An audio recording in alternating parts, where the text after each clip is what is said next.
Thank you, Kathy. Welcome. Good afternoon. And for each of you that are involved with the watershed management authorities, thank you for all that you do. I had the great pleasure of working with the Department of Natural Resources and the Iowa Flood Center.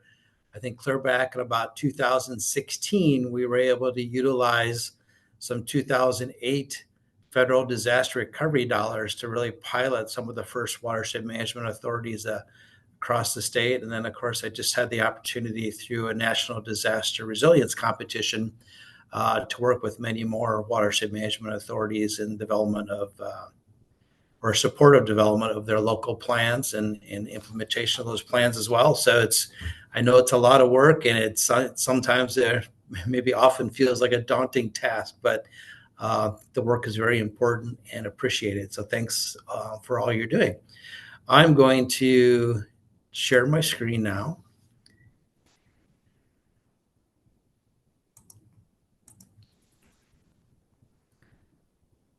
And we'll jump right into the presentation. So the Iowa Economic Development Authority is a sister agency with the Iowa Finance Authority. And the Iowa Finance Authority actually owns this property at 1963 Bell Avenue. It's on the corner of Bell Avenue and Fleur Drive. So you can see our 10-acre complex is highlighted here, just about in the middle of the screen. Gray's Lake is just to the north of us. You can see the downtown skyline, which is about the view I have out of the window right now. And then the airport is just a little south of us. Also in this building, besides the Iowa Economic Development Authority and the Iowa Finance Authority, is the Iowa Insurance Division as well. Here's an aerial view from about 2021.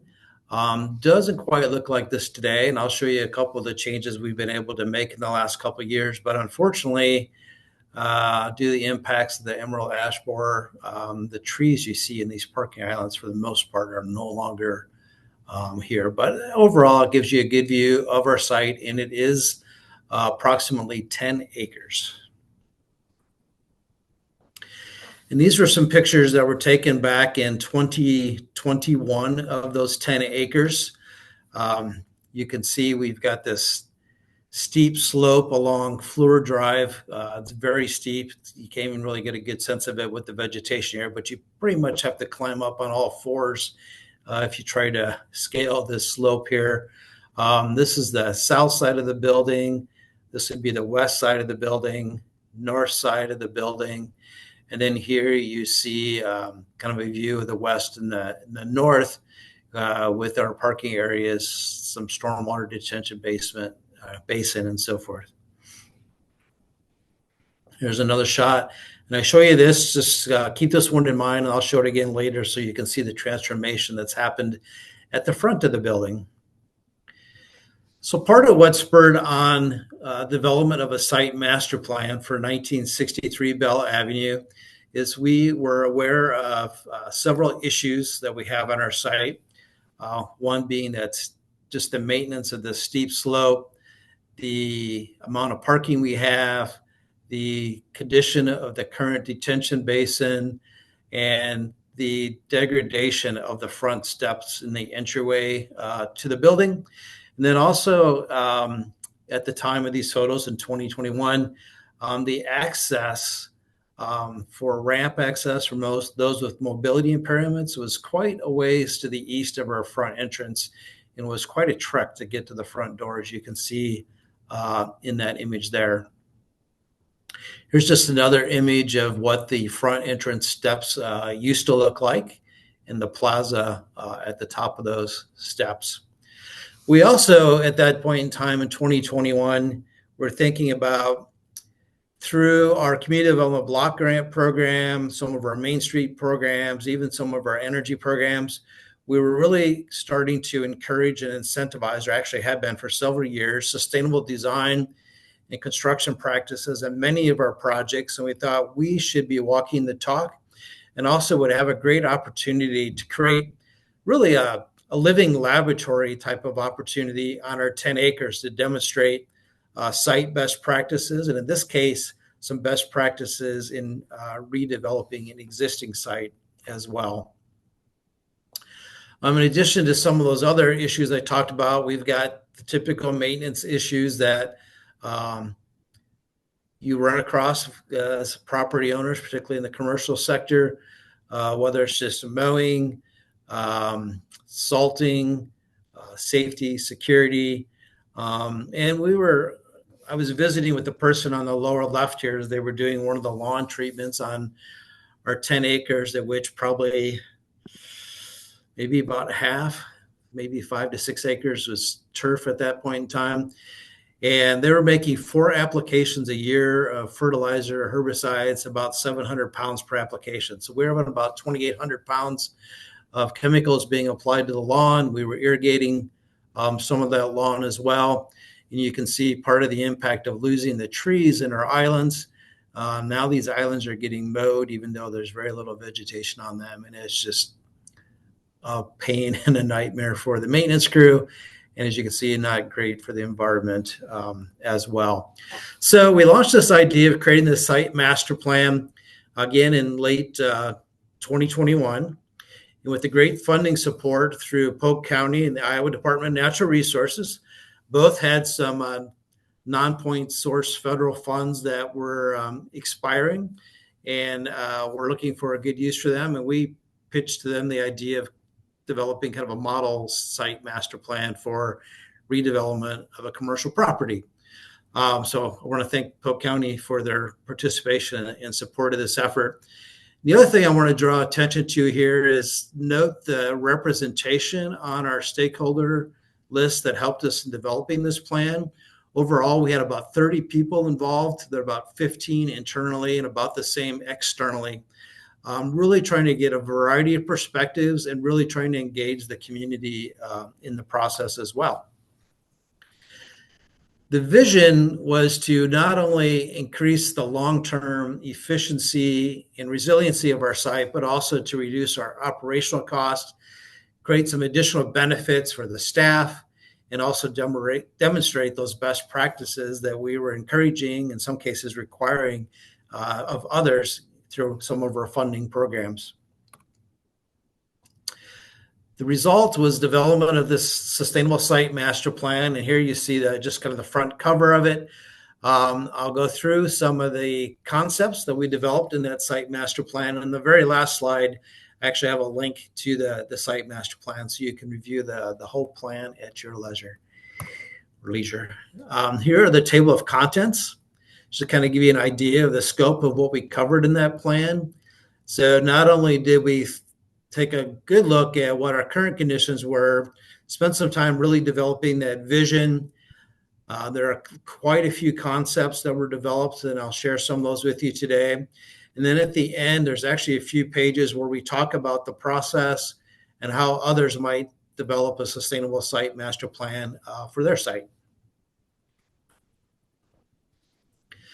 As part of the homework prior to developing the master plan, we did get together with some of the internal staff here, talked about some of the outdoor amenities that they really desired.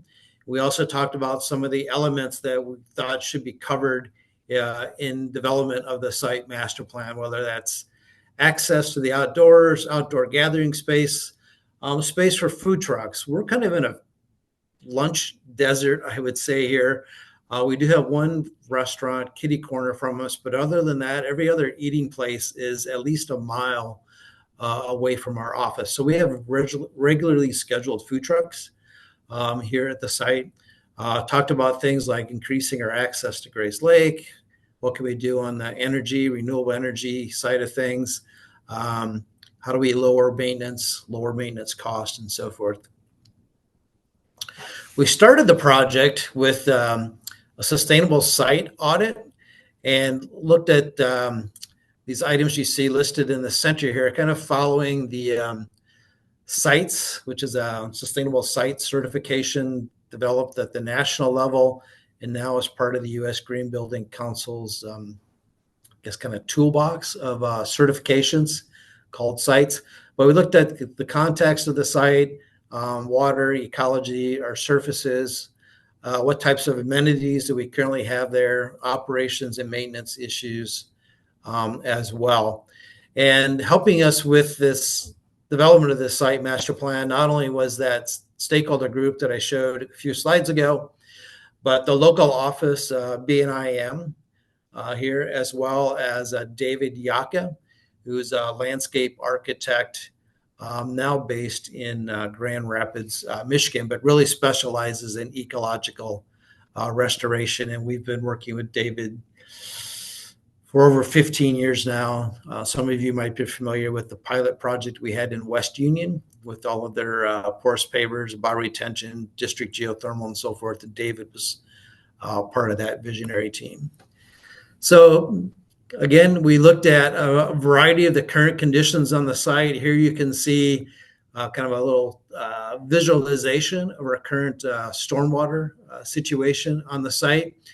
Most of our stormwater, we believe, is going to the detention basin. We do have a little bit of stormwater that leaves the site off to the east to a large storm sewer that is kind of on our property line along with the Bell Business Center. One of the biggest challenges actually for us, and it continues to be a challenge, is really trying to figure out where some of our pipes do actually go in roof drains as well. This property has been added on to 2 or 3 times since the 1960s.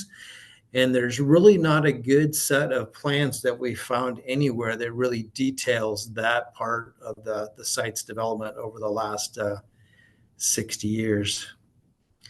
We also looked at what's the current state of our vegetation and where is it at and what do we have on the site. We looked at our various surfaces, what's permeable, what's impermeable, and try to identify those as well.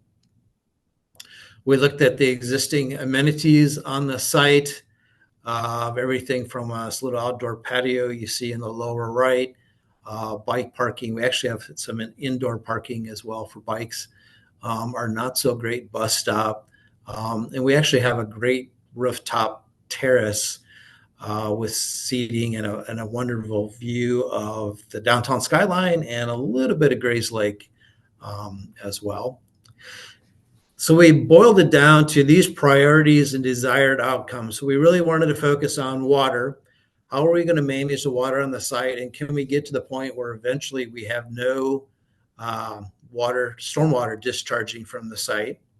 How do we improve the ecology on our site? How do we incorporate better biodiversity, create better habitat, as well as, just to make a more pleasant site and lower our long-term maintenance cost as well? What can we do on the energy side? I'm actually housed in the state energy office here within the Iowa Economic Development Authority. So, of course, we are always interested in opportunities for energy efficiency and addition of renewable energy generation. How could we demonstrate these practices in a way that could be replicable and be examples for others? How do we make the site attractive to staff and encourage staff utilization of the site? Staff retention, staff recruitment are all big issues, I think, for a lot of organizations in Iowa, and particularly these days, too, when work at home is prevalent. And here, our current policy is 4 days in the office per week. So how do we make that as good an environment as possible?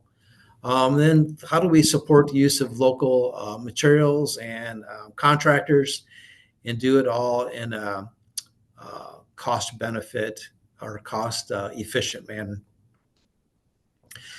I'm going to go now through the key themes that are represented within the site master plan. And that is, how do we right size the infrastructure? How do we improve access and pedestrian circulation? How can we enrich the outdoor use areas? And how do we make our landscapes higher performing?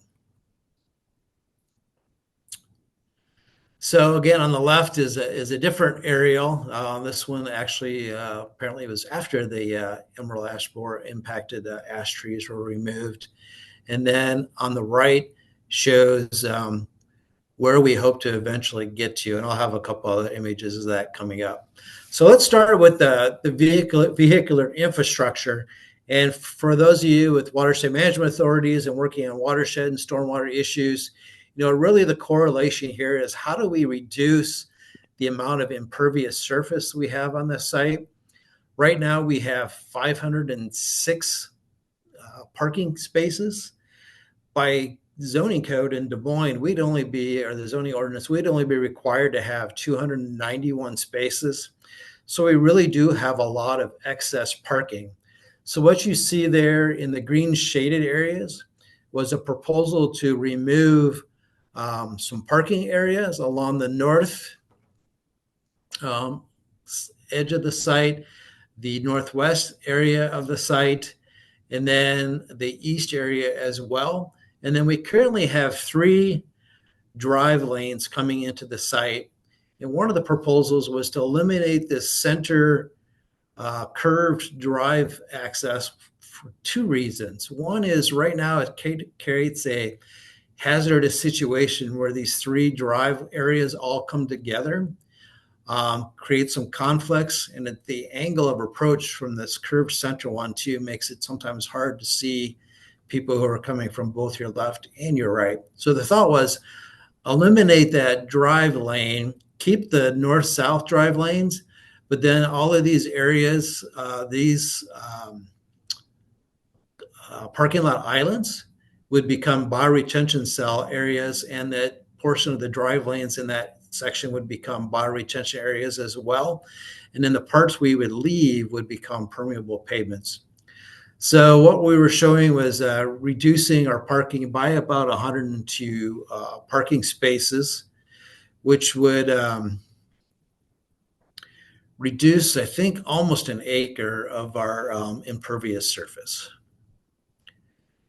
Here is my very technical adding up and counting of parking spaces looking out the window from my office.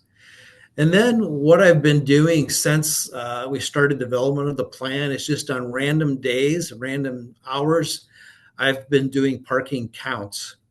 And as you can see, of the 506 parking spaces we have, we were on a almost continuous basis have about 290 spaces available. So we're nowhere close to using those 506 parking spaces.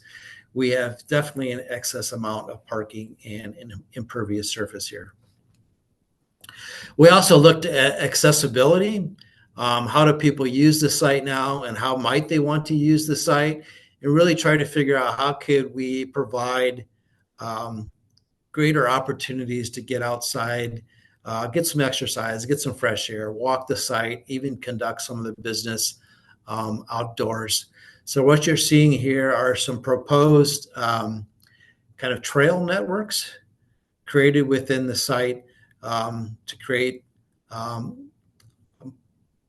accessible path that I think when added up, if you took them all, get you to about a mile in total, maybe just slightly less than that.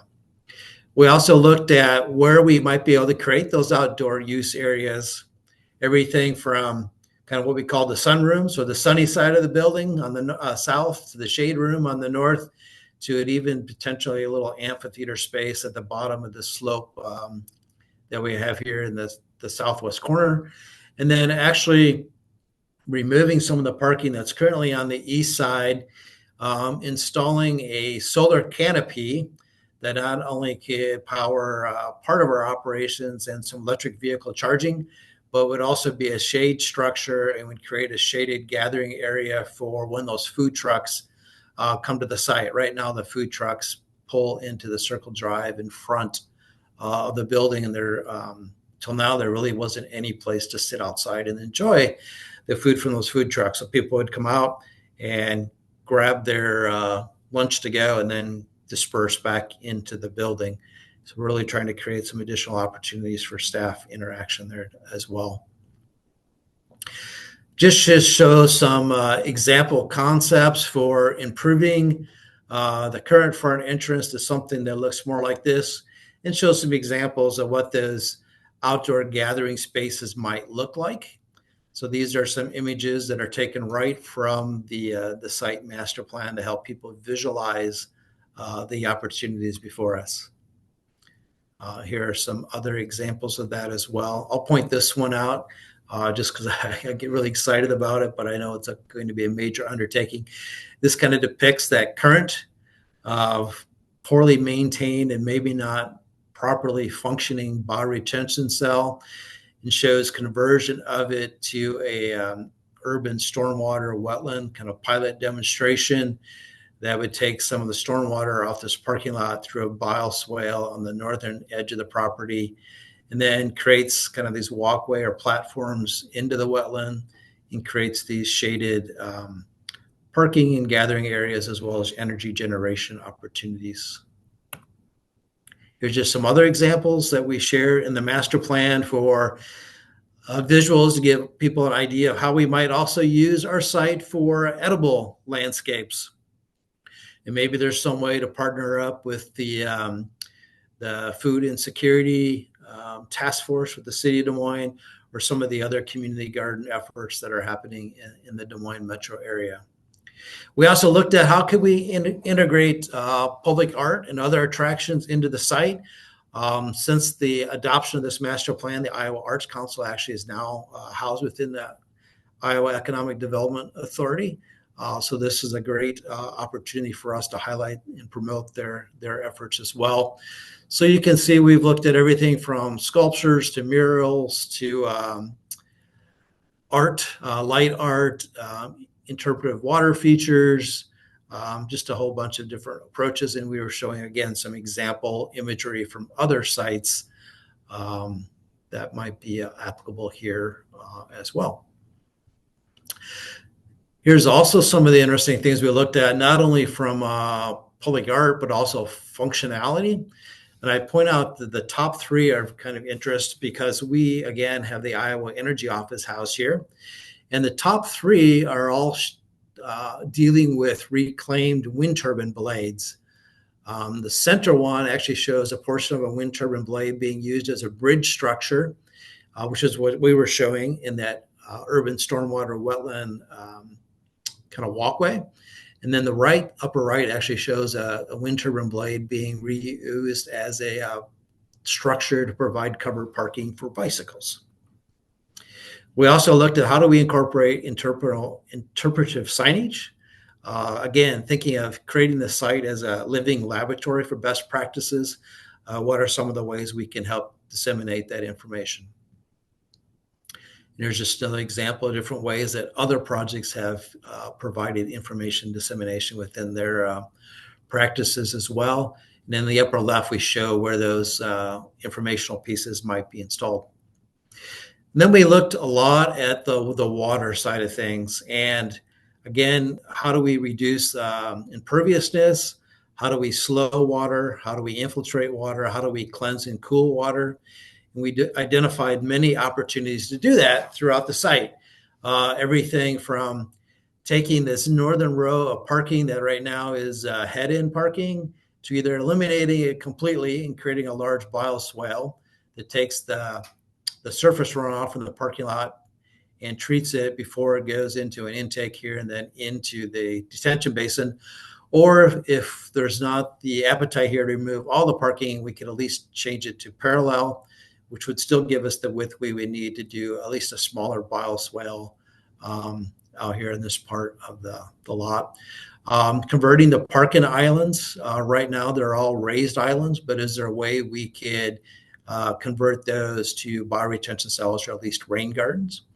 Here's that section I talked about of that current drive lane through the center of the parking lot and converting it to bioretention areas between the existing parking islands, and then where the drive lanes north-south would remain, converting those parts to permeable pavements, as well as looking at opportunities for permeable pavement as you enter.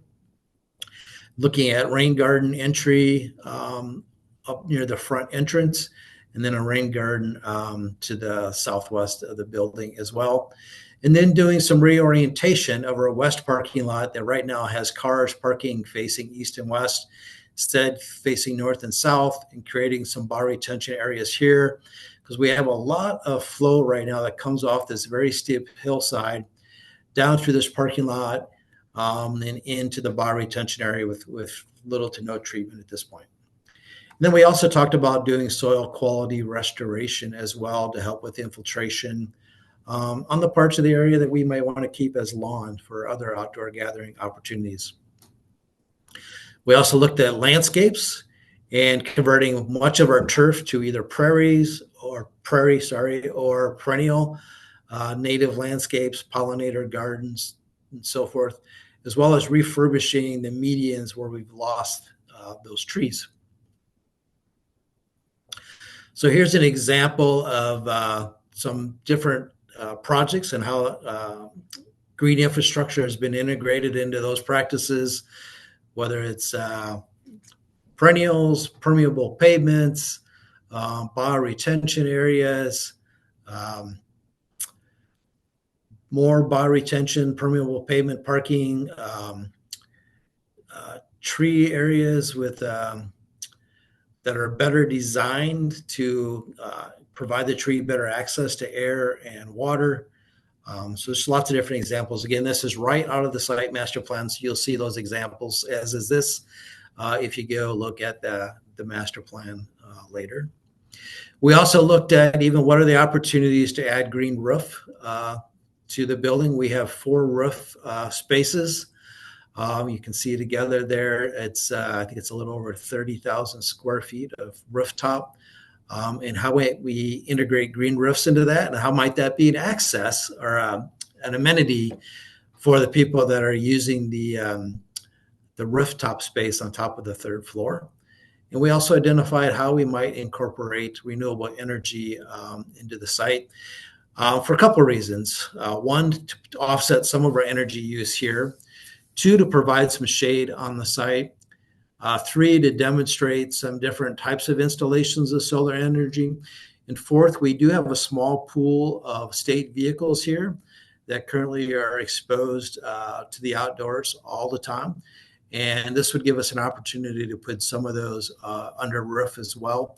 It would also give us the opportunity to expand our electric vehicle charging capabilities here. We currently have 2 charging stations, but believe we will need more in the future. Here's again just some other examples of green infrastructure projects that were shared in the master plan. And the upper right shows how we might incorporate or integrate together the rooftop solar with green roof as well.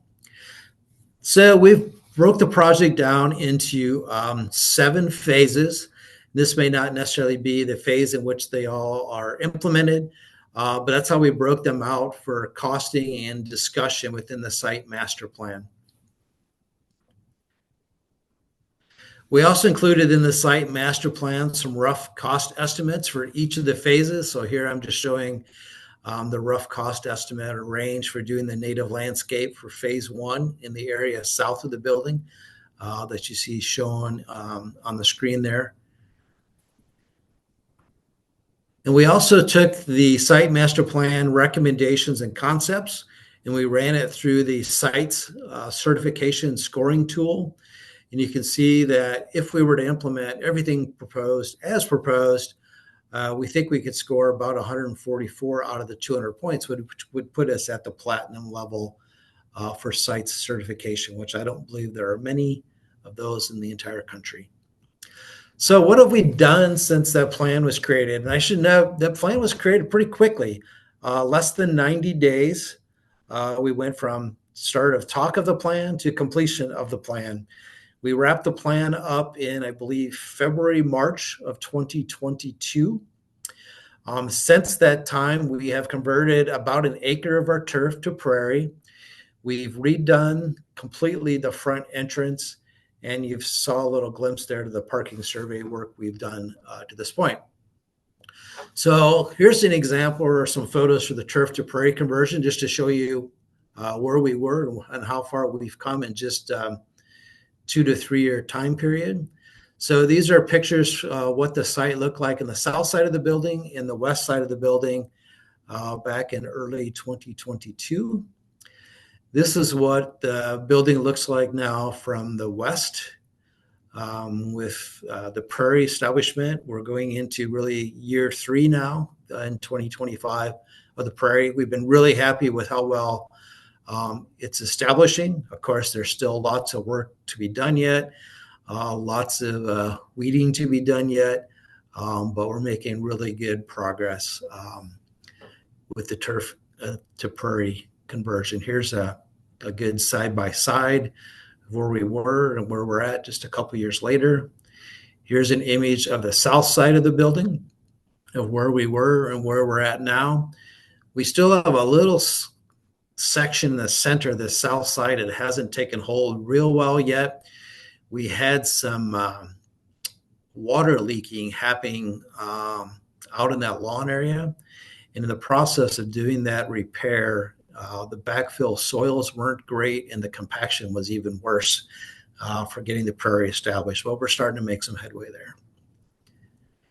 I've been going out on a pretty regular basis, taking photos of the prairie plants and doing roughly a prairie plant a week, kind of posting for our internal social media page. Just trying to remind people we've got the prairie out there. Go out there and check it out. Support our work to get the prairie established. You can see here in a couple of these images too, we're really starting to see some of those habitat impacts we're really hoping for. Definitely lots of insects. You saw a picture of the deer early on. Definitely have deer in the neighborhood. And I hear from my colleagues that they definitely are seeing snakes in the prairie as well too, which I think for some is great news. Others maybe not so much, but the prairie is definitely having an impact.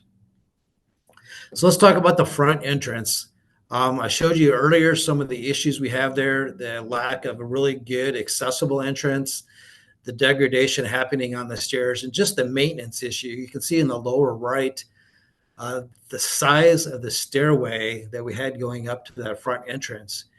And for whatever reasons, we were maintaining probably at least 2/3, if not 3/4 of that in the winter, which I should also note, this is a very important key here.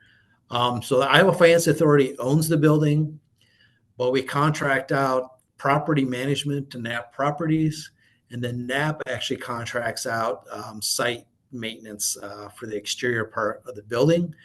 So there were several layers involved here that we needed to incorporate into the planning process, but also multiple parties that we need to work with on making sure we properly maintain things and do it in a sustainable manner. So on the left is what the front entrance used to look like. On the right, you see what the front entrance looks like now. We have significantly narrowed up the amount of steps going up to the front entrance that we have to maintain. And we've brought the ramp access much closer to the front entrance compared to where the old accessible entrance was located. It just gives you another little perspective. Left is all the stairs we used to have. The right is the amount of stairs we have now, along with the ramp that you see wrapping up around to the left. At the top of that plaza that used to be 100% impervious surface, we've integrated permeable pavement as well as a bioretention cell and then some built-in seating, none of which we had in the previous setup for the front entrance. Here's a couple more examples or photos of the permeable pavement installation or the porous paver system and the bioretention cell. The overall project designer for the front entrance was LT Leon Associates, and then the installer of the permeable pavements and the bioretention was Country Landscapes. Shout out to Lyle Lang, who's on our staff. One of his responsibilities is our facilities and facilities liaison with NAP and our other subcontractors, I guess you would say, for helping get our bioretention cell established this summer. It got planted about the first week in May, and it established really well. Here are just some other photos of the bioretention area. and the permeable pavements. I'll point out a couple of things here.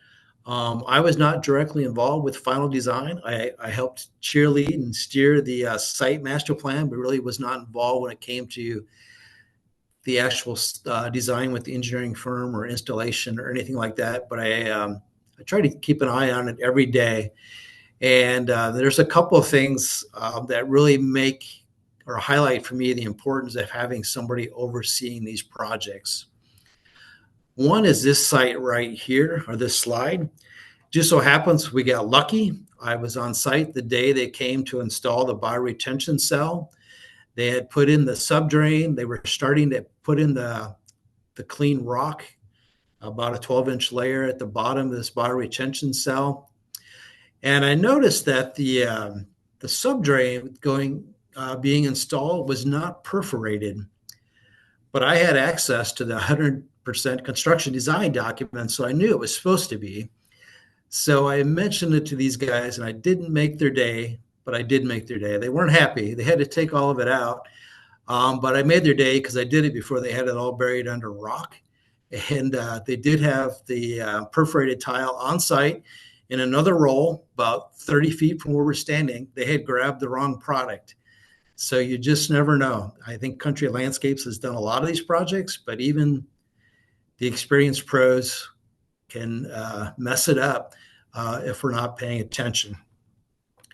The other thing I noticed after it got installed, and I wasn't there when they had finished the plantings, is all of this was supposed to be slightly recessed, and it's actually raised. So we're not getting any surface water flow off of here into the bioretention cell, but it's not a major issue because our porous paver system, when the water infiltrates through it, it actually can get into this area, or it also has a subdrain underneath it as well that connects over into here also. So not as big of an issue, but this would have been a huge issue had we not caught it. We would have created a pond instead of a bioretention cell potentially on our site.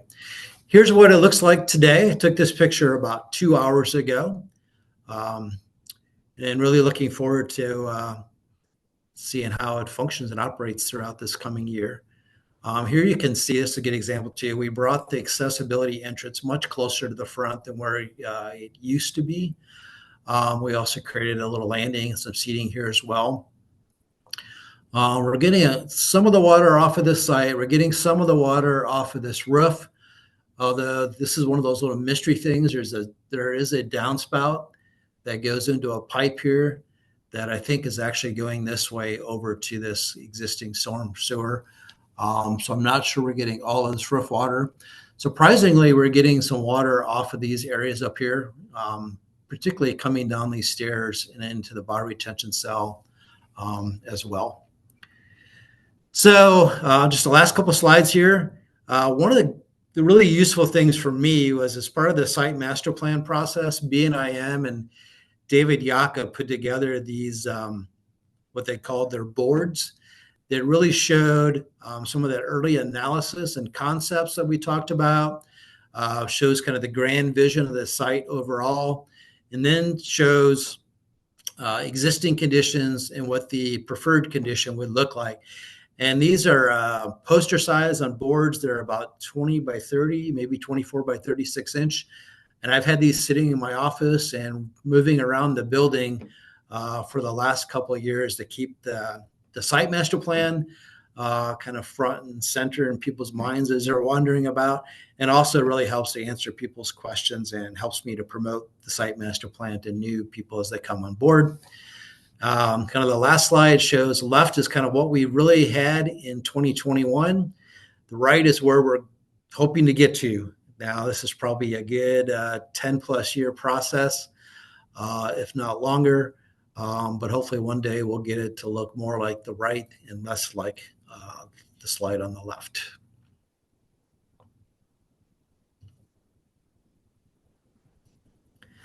So that's the end of the presentation. Cassie will have these slides, and we'll have the YouTube video. And in the slides is the link to the report itself. So you have an opportunity to review the full report. Thanks, Jeff. I will go ahead and share a link to a page on the Rain Campaign website that also has a link to the plan. If you scroll down to the bottom, we can share it in both locations so that you can take a look. This is a great example for the Rain Campaign, since we are trying to get the word out about different ways that large properties can manage stormwater in a lot of the same ways that private residences can. It's just on a much larger scale. And so it's a great example that the 1963 Bell property has. If anyone has any questions, please type them in the chat and I'll be happy to forward them to Jeff. I have a couple while we're waiting. Wanted to ask, I know that this is a really impressive plan, and when people from other organizations look at it, they might be a little overwhelmed and not know how they can get started with their own sustainable master plan like this. I was wondering if you can share any insight to any challenges or barriers that you guys had to getting started with this plan and how you overcame them, and maybe what were some of the most important lessons learned when you got started. Sure. Few barriers. Now, I think a lot of the site master plan type of development, depending on the organization, who's in the organization and their areas of passion, a lot of this you could do yourself, but we really wanted to bring in some outside expertise to assist us. So like the BNIMs and the David Yakas of the world, I think to really help, they helped a couple ways. One, they were really good facilitators of the process. And two, they could really share examples of projects from not only the metro or Iowa, but even beyond Iowa, to help people visualize the possible and what other people are doing. So bringing them on board was really helpful, but it also is a challenge because we had to pay for that. And that was why we were so thankful for the non-point source funds we were able to access through Polk County and the Iowa DNR. That was $20,000. Now, I thought that was actually a pretty good bargain for all that we got out of the plan, but I know, and I'm confident you could do one for less, much less. There are the opportunities to partner with folks like Cassie, I would guess, and the urban conservation team at Department of Ag and Land Stewardship could provide some technical assistance, in the Isaacs of the world. Isaac, in his role at the city of Des Moines at that time, was very helpful, providing insights and kind of background information to this project as well. And that was at no cost to us. So I think one of the barriers or challenges, but also important things, was getting some professional expertise on board who could show to my colleagues what the opportunities were, the possibilities, and what others were currently doing. A couple of other barriers we have, and we continue to have them, is I asked NAP Properties and their subcontractor for maintaining the property multiple times for data on the amount of inputs, both just materials, whether it's sand, salt, fertilizer, herbicide, as well as time, and the cost going into the maintenance here for the site. And I still have yet to get that information.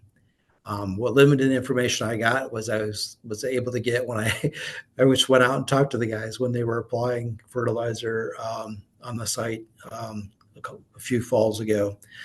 So that continues to be a challenge and a struggle, because we really wanted to have pre and post information to compare with. And now, to make that struggle even more difficult, NAP has changed the landscape contractor they use for maintaining our outside. So now we no longer have the original firm who was doing all the outdoor maintenance when we started this process. We changed to a different firm, or NAP did, in 2024.